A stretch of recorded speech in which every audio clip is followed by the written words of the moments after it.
Hey, what's up, guys? Raids here. Get your tinfoil conspiracy hats on because it's Alex Jones conspiracy theory time. We will be theory crafting and predicting the potential future for the hard mode raid boss coming in the 0.6.0 Tides of Terraria update to Palworld. We've got a comment here by StickyBird9725. He knows a lot more than me about Terraria. About a lot more than me about Terraria. He mentions here I would be less worried about the Eye of Cthulhu, who would likely be a Belenor normal tier raid, so everyone can access the crossover event. Likely, the twins might be their hard mode slash libero counterparts. Redenizer, the Red Eye, spams a lot of ranged attacks while Spasmatism chases the player down, belching flames. If that's the case, these bosses are not just going to sit there and take it, they are very mobile. All of the videos you have done on the importance of mobility, they're not going to just sit there in their holy burst. They're going to be chasing or strafing away from the player depending on the eye. So that leads us to the video I made yesterday on Holy Burst not being that useful for the upcoming raid. Let's take another look here at some the same footage that I did on Blessing of Raya and Belenor. Obviously, in the case, if we get two floating eyeballs that move very fast, Holy Burst is going to be even more useless. So here, obviously, Holy Burst is good against Plasma Ryu, not so good against Belenor. We can see here very limited hits. These eyes, or eye, depending on how many we get, are probably going to be further off the ground compared to Belenor, so even more useless and more mobile. So let's take a look at some of the potential elemental counters, and we have an elemental poll going to what we think these might be, these enemies, in my comment section, my post section, so check that out if you haven't. Here we have a Shadow Beak meant to exploit neutral vulnerability to Dark, no Holy Burst, which means no Musclehead. We're using Invader instead for the 30% multiplicative elemental boost to Dark. This Shadow Beak has Dark Wisp right onto it.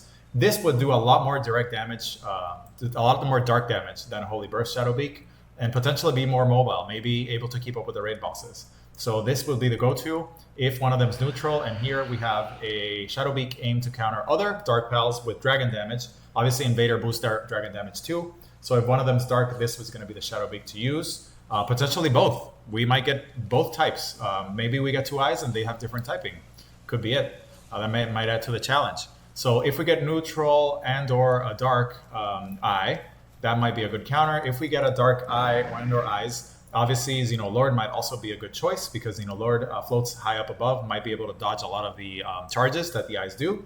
And I bred them here with Diamond Body for the extra toughness. And obviously Cosmic Meteor is very good against single targets. Dark and Beam Slicer is as well as Airblade. Again, no Holy Burst here. So that might be another potential choice if one of them is dark. You could also load up Xenolord with Dark attacks. Unfortunately, Xenolord cannot currently learn Dark Wisp.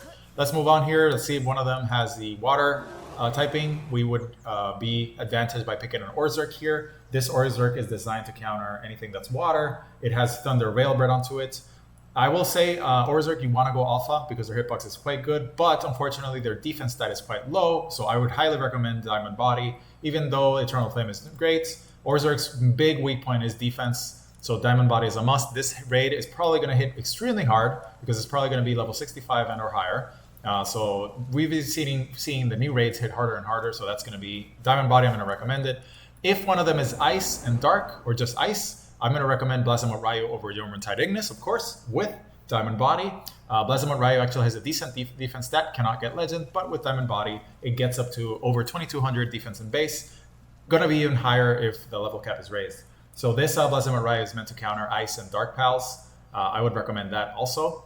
Potentially Eternal Flame over Musclehead if it needs to deal lightning damage and fire damage. So that's also a choice. But Musclehead here for the elemental variety. Again, no Holy Burst. Avoid Alpha on Blazamot Ryu. Not a great hitbox. Void Alpha also on Jet Dragon, which could be a choice. We have a Jet Dragon here that has Holy Burst. I'm going to switch that out. That's not correct. Should be Beam Slicer, Beam Comet. Beam Comet is actually a decent single target move. And unfortunately, with Jet Dragon, defense is also like Orzerk, its weak point. It has excellent attack and HP values, more way to attack. So here we have Meteor Rain in case we have ads, and Airblade and Beam Comet. You can also sub in for Beam Slicer. So Jet Dragon could potentially be a choice here as well if there's a lot of incoming dark damage. And finally, we have Azurmane.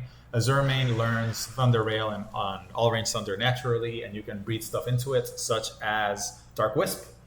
So here we have Azurmane with Diamond Body as well. Azurmane is a great pal for you to go Alpha. They reach 13,000 HP with Alpha. Great all-around stats. Not as much attack as Orzerk, but better rounded, in my opinion, the superior pal against water. If it's a water pal that does not deal ice damage, I wouldn't going to recommend Azurmane over Orzhok. Obviously, Orzhok has a weakness to ice. So it looks like we might be facing a multi-element hard boss here if we do get the twins, Retinizer, and Spasmatism, excuse me. So if we get a combo raid boss like that where it's 2 targets at the same time, that would be a first, and that would be fitting because it's going to be a new raid boss. So big props to Sticky Bird here. I share his thoughts that the raid boss might be something that we have never seen yet, or a style that we have never seen yet. So be prepared. I hope that my research here and that Sticky Bird's comments help you guys out to plan. Definitely be including a lot of elements of variety, and check out the poll if you haven't on my channel. It's a poll going on about what we think the main element is going to be for the future raid boss and or raid bosses if we get the twins, Retinizer and Spasmatism. As always, thank you guys very much for watching. I appreciate the support for the channel and your awesome comments, such as StickyBird9725. Go over to my Holy Burst versus Tides of Terraria video and give him a like. He's got a comment there from yesterday. And also, I will link below my video on why I think Holy Burst is not going to be great on the upcoming raid. Thank you again for watching and for the support. I hope you guys find this helpful. I will see you on the next one.